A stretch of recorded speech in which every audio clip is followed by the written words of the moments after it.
BA तृतीय वर्ष के द्वितीय प्रश्न पत्र के अंतर्गत सामाजिक विचारकों के अंतर्गत प्रथम यूनिट में हमने अगस्ट कॉम्ट के 3 स्तरों के नियम की चर्चा की थी। आज हम देखेंगे कि प्रत्यक्षवाद क्या है।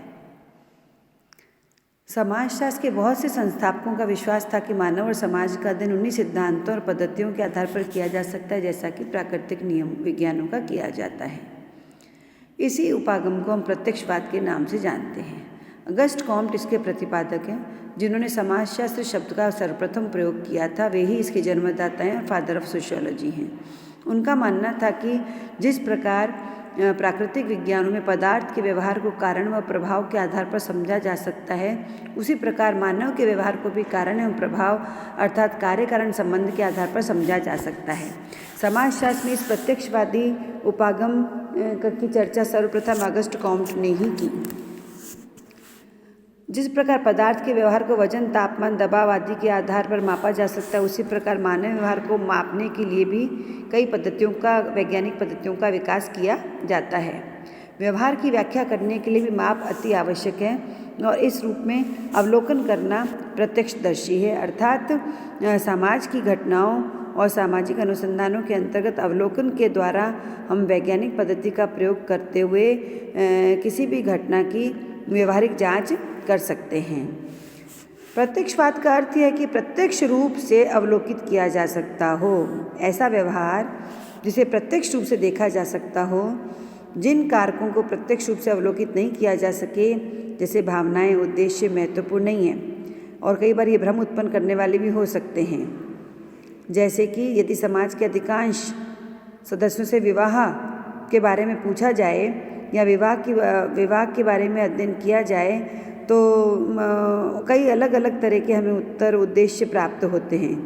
कई लोग उसे उद्देश्यपूर्ण विवाह कहते हैं, कई केवल संतान पैदा करने के लिए करते हैं, कई जगह पर विवाह अकेले होते हैं तो दूसरे कंपेनियनशिप के लिए किया जाता है।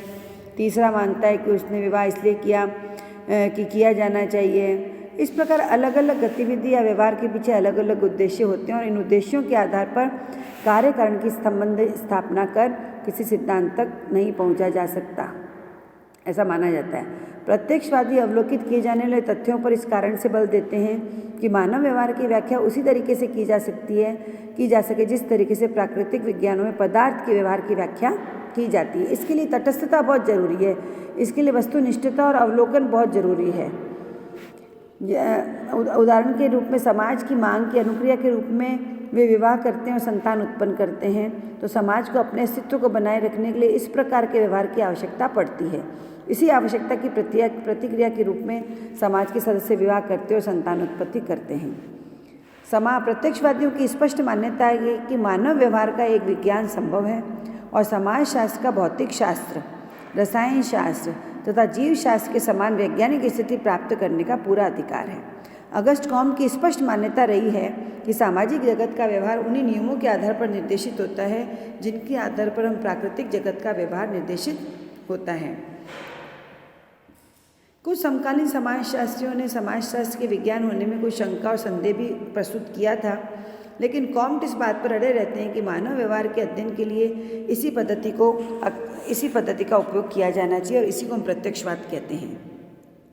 प्राकृतिक जगत में पदार्थ के व्यवहार की जांच व्याख्या प्राकृतिक विज्ञानों द्वारा की जाती है।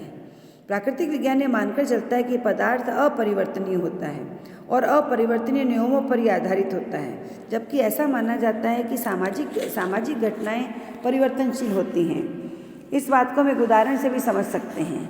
जैसे पानी सदैव एक ही तापमान पर उबलता है, पदार्थ को सदैव इसी प्रकार की प्रतिक्रिया करने के लिए बाध्य होना पड़ता है क्योंकि उसमें कोई जागरूकता नहीं होती।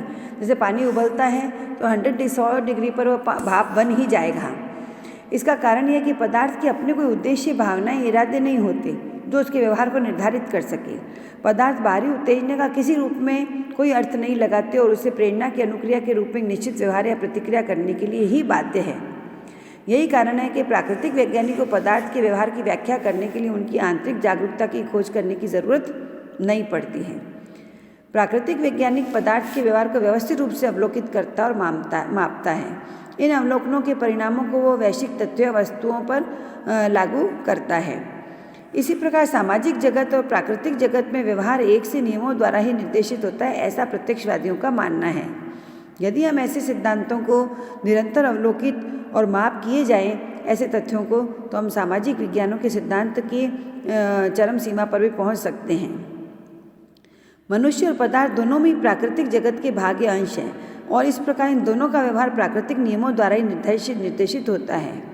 जिस प्रकार पदार्थ बाहरी उत्तेजना प्राप्त कर प्रतिक्रिया करता है, उसी प्रकार मनुष्य भी अपने बाहर की शक्तियों से प्रभावित होकर ही प्रतिक्रिया करता है। इसीलिए सामाजिक तथा प्राकृतिक व्यवहार को कार्यकारण संबंधों के आधार पर ही समझा जा सकता है और इसे हम प्रत्यक्ष अवलोकन के द्वारा पता लगा सकते हैं। प्रत्यक्षवादियों का कहना है कि व्यक्ति की जागरूकता अर्थात उसके द्वारा लगाए जाने वाले अर्थ, उद्देश्य, भावना का पता लगाना अनावश्यक है, क्योंकि वह बाहरी शक्तियों से निर्देशित होकर व्यवहार करता है, न कि आंतरिक भावनाओं से। इन बाहरी शक्तियों की ही मानव व्यवहार की व्याख्या करने के लिए जांच की जानी चाहिए। कॉम्ट को प्रत्यक्षवाद का संस्थापक माना जाता है। प्रत्यक्षवाद के आधार पर ही कॉम्ट ने अनेक अवधारणाओं को जन्म दिया, किंतु कॉम्ट ने कहीं भी प्रत्यक्षवाद की सुनिश्चित एवं स्पष्ट व्याख्या नहीं दी है। उन्होंने प्रत्यक्षवाद की अवधारणा का उल्लेख अपनी दो रचनाओं पॉजिटिव फिलॉसफी और पॉजिटिव पॉलिटी में किया है। प्रथम रचना में प्रत्यक्षवाद की सैद्धांतिक व्याख्या की गई है और द्वितीय रचना में व्यवहारिक। कॉम्ट ने प्रत्यक्षवाद का अभिप्राय वैज्ञानिक बताया है। इसका तात्पर्य है कि प्रत्यक्षवाद और विज्ञान का एक ही अर्थ है, तो जो वैज्ञानिक है वही प्रत्यक्षवादी भी है। कॉम्ट के अनुसार यदि हमें प्रकृति व ब्रह्मांड की घटनाओं को समझना है तो उनकी व्याख्या धार्मिक, तात्विक और अलौकिक आधार पर नहीं बल्कि वैज्ञानिक आधार पर ही करनी होगी। वैज्ञानिक विधि में कल्पना का सहारा नहीं लिया जाता, क्योंकि घटनाओं की व्याख्या निरीक्षण, परीक्षण, प्रयोग और वर्गीकरण के आधार पर की जाती है। प्रत्यक्षवाद को स्पष्ट करते हुए रेमंड कहते हैं कि प्रत्यक्षवाद का संबंध घटनाओं के निरीक्षण, उनके विश्लेषण तथा उनके पारस्परिक संबंधों को नियमित करने वाले नियमों की खोज करने से होता है। इसीलिए संक्षेप में कहा जाता है कि निरीक्षण, परीक्षण, प्रयोग और वर्गीकरण के आधार पर घटनाओं की व्याख्या करना और उन्हें समझना ही कॉम्ट का प्रत्यक्षवाद है। यह एक वैज्ञानिक प्रणाली है। कॉम्ट के प्रत्यक्षवाद का अर्थ वैज्ञानिक ज्ञान और पद्धति से है। वैज्ञानिक पद्धति का आधार अनुभव, निरीक्षण, परीक्षण, प्रयोग और वर्गीकरण है। यह प्रत्यक्षवाद एक विचार, एक प्रणाली है जो सार्वभौमिक रूप से स्वीकार की जाती है। जिस प्रकार प्राकृतिक विज्ञानों में घटनाओं का अध्ययन वैज्ञानिक विधि द्वारा किया जाता है, उसी प्रकार से सामाजिक घटनाओं के अध्ययन में भी वैज्ञानिक विधि का प्रत्यक्ष प्रयोग प्रत्यक्षवादी कहलाता है। सामाजिक घटनाएं भी आकस्मिक नहीं होती, बल्कि उनका भी संचालन कुछ निश्चित नियमों और सिद्धांतों के आधार पर ही होता है, जिनकी खोज वैज्ञानिक विधि अर्थात निरीक्षण, परीक्षण के और वर्गीकरण के आधार पर ही की जा सकती है। कॉम्ट के प्रत्यक्षवाद में कल्पना का कोई अंश नहीं है। अभी तक मानव जाति धार्मिक और तत्व दार्शनिक चिंतन के अधीन रही। हमें इनसे मुक्ति दिलाने के लिए वैज्ञानिक ज्ञान व विधि का सहारा लेना होगा, ऐसा कॉम्ट मानते हैं कि घटनाओं के बारे में तथ्यात्मक जानकारी प्राप्त करके ही हम उसके बारे में कोई निष्कर्ष निकालें। इसका उदाहरण देते हुए ब्रिजेस कहते हैं कि मान लो एक व्यक्ति जहर खाकर मर जाता है। इस घटना की व्याख्या धर्मशास्त्रीय, तत्व दार्शनिक और वैज्ञानिक के द्वारा अलग अलग की जाती है। धर्मशास्त्री विचारक इसे एक दैवीय घटना मानेंगे, ईश्वर की इच्छा मानेंगे। तत्व दार्शनिक कहेगा मिलना और बिछुड़ना प्रकृति का शाश्वत नियम है, अतः मृत्यु एक स्वाभाविक घटना है। जबकि प्रत्यक्षवादी वैज्ञानिक शव परीक्षण के बाद ही जहर का शरीर पर प्रभाव का अध्ययन करके ही मृत्यु के बारे में अपना विचार प्रकट करेगा। इस प्रकार वैज्ञानिक किसी घटना को किसी कहने मात्र से सत्य नहीं मानता, बल्कि वह स्वयं उसे स्वीकार और अस्वीकार करता है वैज्ञानिक तथ्यों के आधार पर। कॉम्ट के प्रत्यक्षवाद की कुछ विशेषताएं, जैसे पहला, समाज में कुछ निश्चित नियम होते हैं। दूसरा, अध्ययन की वैज्ञानिक प्रणाली होती है। तीसरा, तार्किक व्यवस्था पर व्याख्या पर बल दिया गया है। चौथा, सामाजिक पुनर्निर्माण का एक साधन है।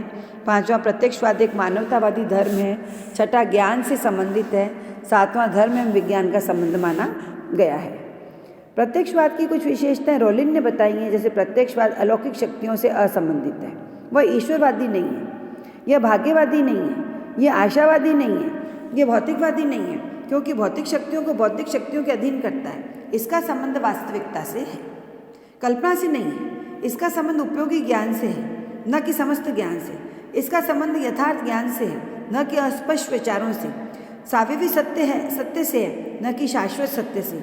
इसका संबंध सापेक्ष है, न कि निरपेक्ष से। यह सहानुभूतिपूर्ण है, क्योंकि उन सभी को सख्त भाव में बांधता है जो इसकी मूल भावना और पद्धतियों को स्वीकार करते हैं। प्रत्यक्षवाद के कुछ प्रमुख विभाग हैं, जैसे विज्ञानों का दर्शन, वैज्ञानिक धर्म एवं नीति, प्रत्यक्षवादी राजनीति,